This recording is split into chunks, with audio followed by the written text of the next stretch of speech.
All right, it's time now to bring in our panel to talk about this week's top stories. Joining us this week, Robin Winston, Mike Murphy, Laura Beck, and Tony Samuel. And let's start with Democratic strategist Laura Beck. Laura, your thoughts on some of the progress we're making here amidst more political controversy for the White House and also for Indiana Congressman Trey Hollingsworth, who faced a lot of criticism for his remarks this week. Thanks, Dan. I appreciate it, and it's nice to see everyone today, virtually, including Tony Samuel and his with the beard. Yeah. Yeah, I think it's really been interesting to see how Indiana is handling this as opposed to other states. Definitely has been a good week, and we can see that in the poll numbers for Governor Holcomb. He appears to be really handling this situation well.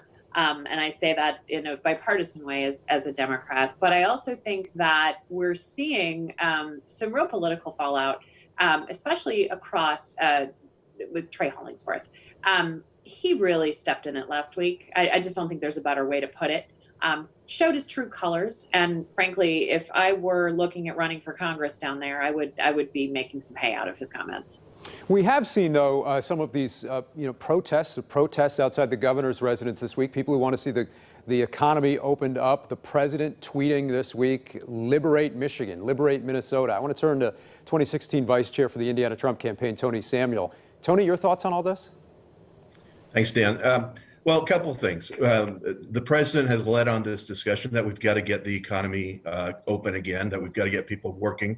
There are all kinds of also health expenses to our society with mental health concerns, people losing work and pay and struggling to get food on the table. So he's been leading on this, and now he's put out a very structured, very logical plan to phase in states depending on who's looking better, whose numbers are looking better. So I think he's right on the mark again. As far as Trey Hollingsworth and these movements that we're seeing in a lot of states where people are frustrated by what they perceive as an overreach, and they have every right to speak and to petition the government to scale back, and that's what's going to be happening. It's going to be happening in time. Trey was also trying to lead on that discussion. His words were taken out of context. I don't think he'll be in any trouble. He's a great guy. He's a great leader. He's doing a great job serving those people, and he wanted to talk legitimately about the costs of mitigating. We can't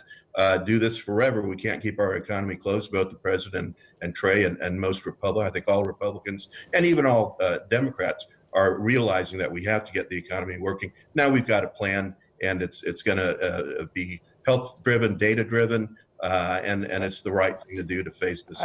I want to turn now to former state party chairman for the Indiana Democrats, Robin Winston. Robin, your thoughts on all this week? Well, first off, I think we need to commend our healthcare workers who are doing a tremendous job each day. Trey Hollingsworth's remarks they may have been taken out of context, but they were his remarks. And it's an affront to the people in New Albany that have people that are in nursing homes and senior centers that are relying upon quality care now. The people at Schneck in Seymour, the folks at White River Township in Johnson County, the firefighters that had to be quarantined after some had been stricken by COVID-19. I think we should not be insensitive now to not only the health impact, but the economic impact. I do agree that we need to get people back to work. You go to Northwest Indiana, our blast furnaces at our mills are closed down for now. But I think we ought to be reasonable about doing that and responsible about doing that. And I've seen, quite frankly, News at 11, I guess here, Governor Holcomb has done a good job in articulating what he's trying to do in the state. All right, let's hear from GOP lawmaker Mike Murphy there. Mike, your response to all of that? Well, I love the world that Tony lives in. I wish I could live in that world because it's so rosy all the time. The fact is that Trump said that to leave it up to the governors several weeks ago, and then earlier this week said, I have total control at all times. He was smacked down by every constitutional expert in America, including many of his Republican senators. And now he's saying liberate Michigan, Minnesota, and whatever state that was. And our own governor is going to have a protest against him tomorrow in front of his house. So is he saying liberate Indiana from Governor Holcomb? I'll tell you, I have tremendous faith in Governor Holcomb. I would not want to be in his shoes right now. He's on the hot spot, doing a great job. Much more faith in Governor Holcomb's plans than the president. Well, let's look at some of these poll numbers relating to Governor Holcomb and President Trump here in the state of Indiana.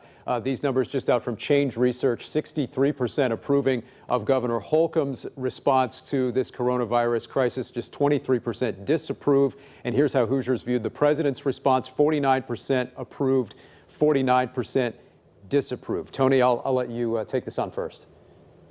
Well, sure. Thanks, Mike. I do live in a pretty good world. I've got a great wife and great kids that are my studio audience here today, and I support a president who's doing a great job overall, in something that we have never seen in our lifetime before. Those poll numbers are a reflection of the media and pundits at the national level beating up on the president. That Governor Holcomb is doing a great job, and he deserves the credit that he's getting.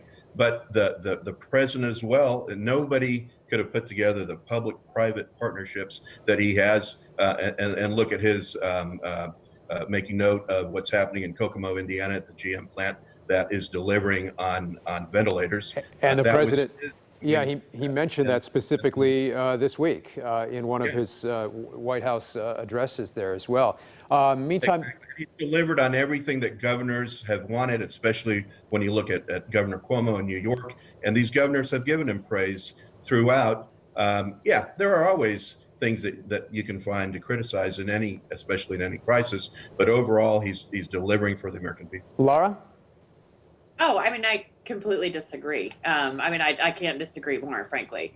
I think his poll numbers would be much higher if he didn't hog the cameras during his briefings every evening, and he actually let the scientists, let the doctors, let the other people drive this.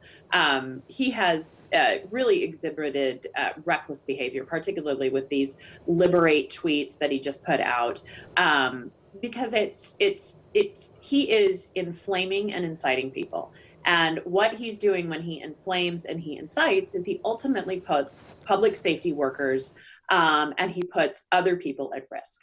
And so that has been really concerning, incredibly concerning. But yeah, I just couldn't agree more. I think he dropped the ball on this. He stands up and lies at these briefings. He turns it into a show. So if you want to get any data, any helpful information for how you adapt to your life, you don't even watch him. You watch your governor, you watch your mayor, you watch your local health department.